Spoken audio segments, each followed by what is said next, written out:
but he may also have personality disorder. He certainly was mentally ill and therefore went to special secure hospital rather than prison. And yes, but there are also obviously some of the attacks are motivated. I mean, for instance, the one on Salman Rushdie, presumably motivated by a deep religious belief. Can that is that an illness? I mean, you get into very dodgy territory here.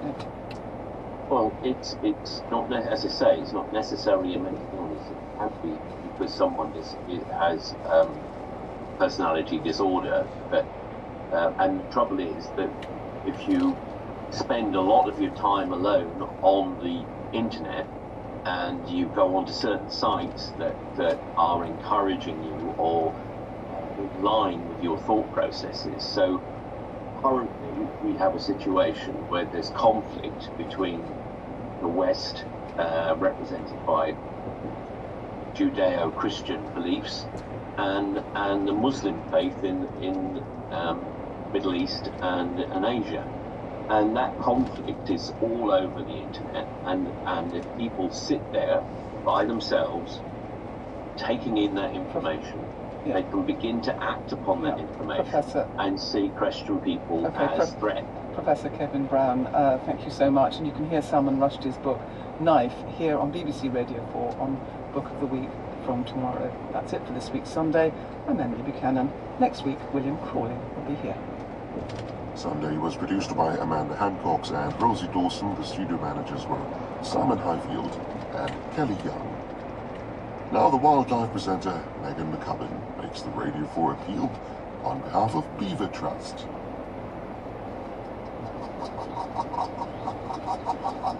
Listen, can you hear that? It's a beaver gnawing on a piece of wood by a river. A sound which wasn't heard for centuries in Great Britain because they were extinct. It really is the most remarkable thing to listen to. Because today, in part thanks to the work of Beaver Trust, these ecosystem engineers, as we like to call them, are back. Building dams, storing water, and creating thriving freshwater habitats.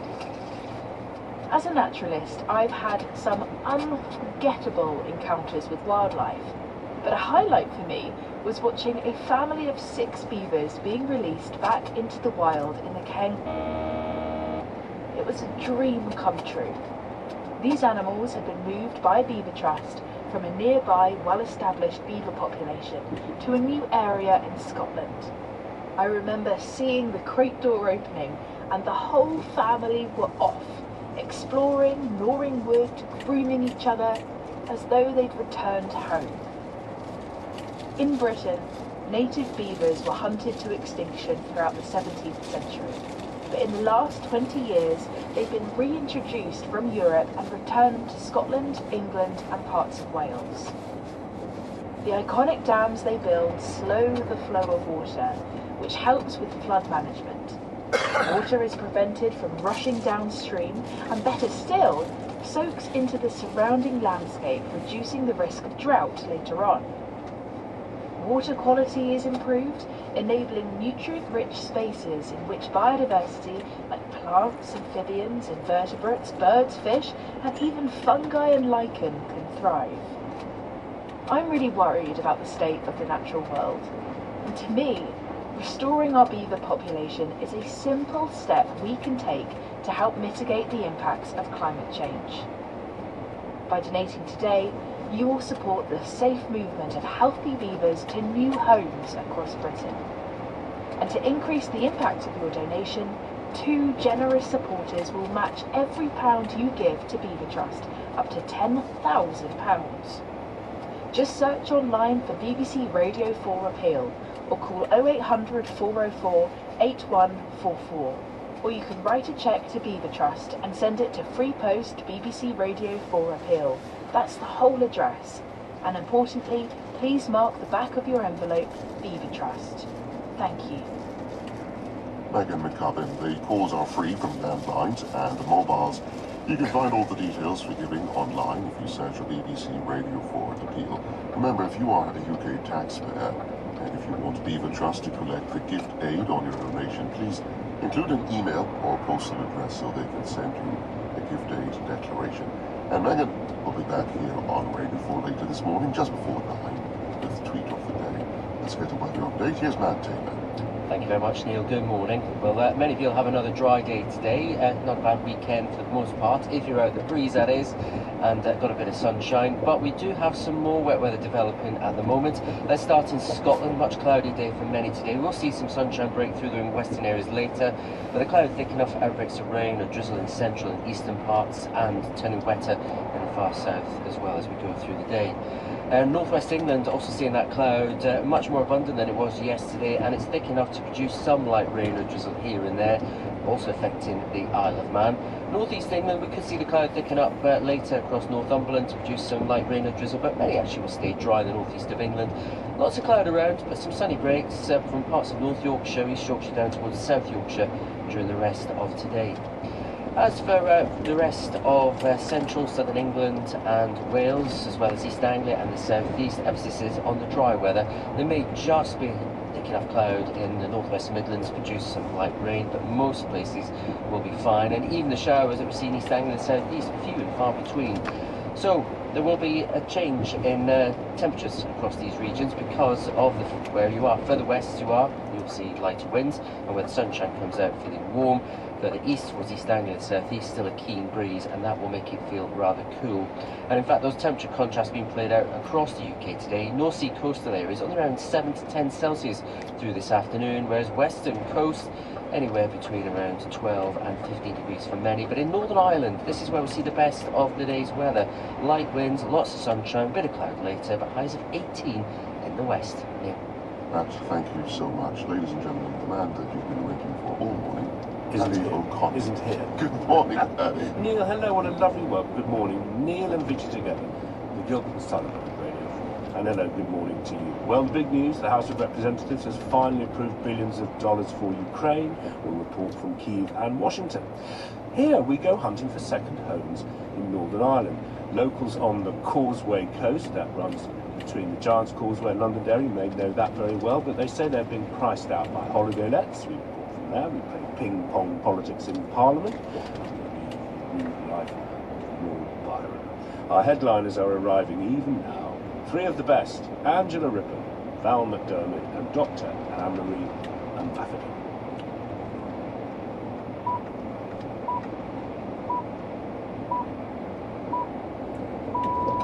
BBC News at 8 o'clock on Sunday, the 21st of April. Good morning, this is Vijay Ellis. Ukraine has welcomed the approval of fresh military aid by the US House of Representatives, but Russia has warned it will lead to more deaths. Campaigners against anti-Semitism are calling for the Metropolitan Police Commissioner to resign over the force's handling of protests. And people in Ecuador are to vote on tough security measures to combat spiraling drugs-related violence. US officials say the next delivery of American military hardware and supplies could be in Ukraine within a week. The House of Representatives approved a multi-billion-dollar package of assistance last night, which had been held up for 6 months because of political infighting. President Biden said the passing of the bill sent a clear message about the power of American leadership on the world stage. Our North America correspondent, Nomia Iqbal, sent this report from Washington. The bill is passed. This moment has been a long time coming for Ukraine. The House of Representatives approved the package by 311 votes to 112. But there were still divisions, with President Biden and members of his Democratic Party backing Kyiv, while right-wing Republicans strongly denounced the move. They argued that the money should be spent dealing with security at the US-Mexico border. A change of hearts from the Republican House Speaker Mike Johnson in support of the bill played a key role. However, some Republicans, angered by his decision, may move to oust him. The bill will now go before the Senate in the next few days. It should pass because it's controlled by the Democrats. President Biden will then sign it into law. Officials here say the military aid is ready to go, with some of the weapons now expected to reach the battlefield in less than a week. President Zelensky welcomed the vote, saying it would save thousands of lives and prevent the war expanding. Сьогодні ми отримали рішення, якого очікували. Today we've got the decision we were waiting for on the American support package, for which we fought so hard. A very weighty package that will be felt by our soldiers on the front lines and our cities and villages that suffer from Russian terror. The United States House of Representatives has voted today, thanks to each and every one who supported our package. But the Kremlin said the extra aid would make the United States richer, further ruin Ukraine, and result in more deaths in the conflict. Our correspondent in Kyiv, James Waterhouse, assesses what impact the decision will have on Ukraine's war effort. President Zelensky has said Ukraine will lose the war without American help. That's been reinforced over the past 6 months by Russia taking more territory and other Western allies struggling to fill the gap left by Washington. Now, Ukraine is feeling the weight of American support once more, with its leader saying the package, containing much-needed ammunition and air defences, will help stop the war from expanding. This isn't the silver bullet which will help Ukraine win the war, but it extends its window to fight and keeps the negotiating table at bay. Now the focus shifts from whether to when this lethal aid will arrive. At the same time as the Ukraine vote, members of the House overwhelmingly approved a new package of military support for Israel. Israel's Prime Minister Benjamin Netanyahu said the bill would defend Western civilization, but a spokesman for the Palestinian president called the move an act of aggression that would cause thousands more casualties in Gaza. The campaign against anti-Semitism is calling for the Metropolitan Police Commissioner to resign or be sacked over the force's handling of pro-Palestinian protests in London. Yesterday, the Met apologized after an officer called the campaign's chief executive, Gideon Falter, openly Jewish. More details from Simon Jones. Gideon Falter says he was treated like a criminal for being Jewish. He was threatened with arrest near a pro-Palestinian protest last weekend because he was told his presence there as, in the words of one officer, an openly Jewish man was antagonizing. Later said the term was hugely regrettable. Mr. Falter has now the A2 Black Heathrow that is closed in both directions due allowing anti-Semitic hate crimes to be committed on the streets of London. He said, "Enough is enough, it is time for him to go." In response, Amark said he understood how vulnerable Jewish and Muslim people felt, and he accepted some of the Met's actions had increased that concern. He said he was determined to make sure London was a city in which everyone felt safe. Thousands of people are expected to attend a vigil in the Australian city of Sydney to remember those who died in last week's knife attacks. Joel Cauchi killed 6 people and wounded 12 others at a shopping mall in Bondi Junction. He was shot at by a police officer. A 9-month-old baby who was wounded has been released from hospital this morning. People in Ecuador vote today on enhanced security measures in response to escalating violence and soaring murder rates blamed on drug cartels. The military could be allowed to patrol the streets routinely and prison sentences may be increased. Our South America correspondent Ione Wells reports from the capital, Quito. Ecuador has gone from being relatively peaceful to having the highest murder rate in Latin America. It's wedged between the world's 2 biggest cocaine-producing countries, Colombia and Peru. Its ports ship goods to Europe and the US, where demand for the drug is growing. The state of emergency was announced in January after a top gang leader escaped from jail. There were prison riots, an armed attack on a TV station, and several politicians were murdered. The President Daniel Noboa hopes allowing the military to patrol the streets on a more constant basis, increased sentences and extradition of violent criminals will help solve the problem. But human rights groups are concerned that, if passed, the measures could lead to abuses such as police brutality and arbitrary arrests, which they say have already increased this year. Around 50,000 people are expected to compete in the London Marathon today. The organisers hope the record for the fastest women's race will be broken and that the event will raise its largest ever amount for charity. Football and Coventry City will try to pull off a shock win this afternoon in their FA Cup semi-final clash with Manchester United. Coventry, who are currently 8th in the Championship, won the trophy in 1987, beating United at Old Trafford on the way. Our sports correspondent Andy Swiss considers their chances at Wembley today. 37 years after their only FA Cup triumph, Coventry City have the chance to reach another final after what has been a remarkable journey. Just a few years ago, the team were languishing in the 4th tier of English football. Now in the 2nd tier, they scored twice in stoppage time to beat the Premier League side Wolves in the quarter-finals. On paper though, Manchester United are their toughest obstacles so far. They've won the trophy 12 times and reached the final last year. The Coventry manager Mark Robins said United were the favourites to win by a million miles, but added that it would be the experience of a lifetime for his players, that they would embrace the challenge. Time now for a look at the papers, and the Sunday Telegraph leads on calls for the Metropolitan Police Commissioner, Sir Mark Rowley, to resign after one of his officers accused a man of being openly Jewish during a pro-Palestinian protest. The Deputy Prime Minister, Oliver Dowden, is quoted acknowledging that the police have a hugely difficult job, but he suggests the Met has been disrespecting Jews. In a separate article in the Telegraph, the former Home Secretary, Suella Braverman, claims there is too much fear and even more favoritism in the way the Met polices pro-Palestinian protests. Writing in the Sunday Times, the man who was warned he could be arrested, Gideon Falter, says Sir Mark has to step down because he's lost the control of the streets. Mr. Falter states that it's not just that central London is a no-go zone for Jews, but a police-enforced Jew-free zone. According to The Observer, Labour is launching a new campaign to win over Tory-supporting pensioners ahead of the local elections in England next month. The paper says the party has detected alarm among older people about the impact a Conservative tax-cutting pledge could have on pensions and the NHS.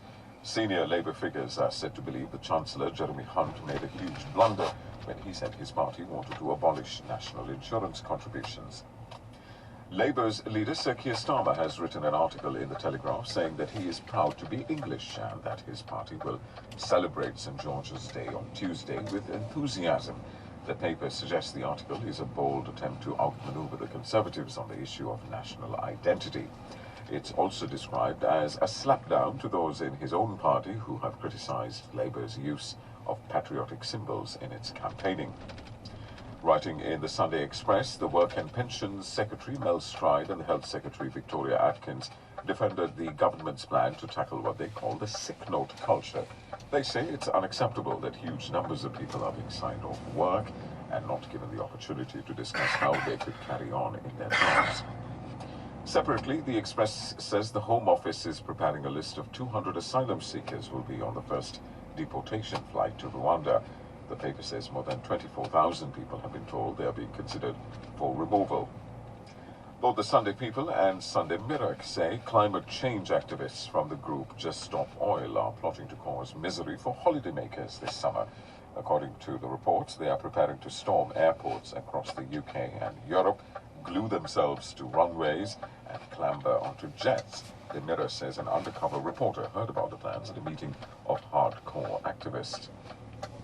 Finally, the Mail on Sunday reports that the King is planning to attend Royal Ascot in June despite his cancer treatment. The paper says he's told courtiers that he wants to honour his late mother, who missed only one Ascot during her 70-year reign. And that's a check of the Sunday morning papers. And thanks, Vigialis. This is BBC Radio 4. This week's A Point of View reflects on the thin line between anger and sadness. That's coming up at 12 minutes to 9. But first, it's 10 past 8, and time now for Sunday worship.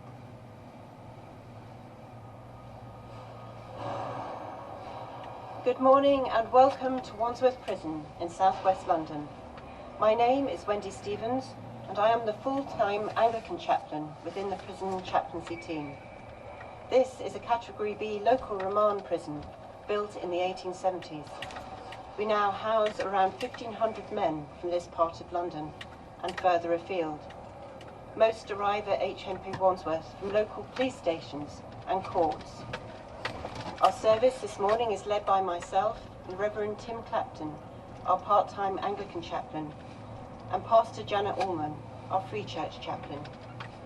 Gathered today, we have around 70 of our regular men with members of our chaplaincy team for an Eastertide service as we continue to celebrate Christ's resurrection. We are delighted too to be joined by the Soul Sanctuary Gospel Choir, who will swell our singing. And we begin our worship today with the joyful Easter hymn of praise, Thine be the glory. risen, conquering sun.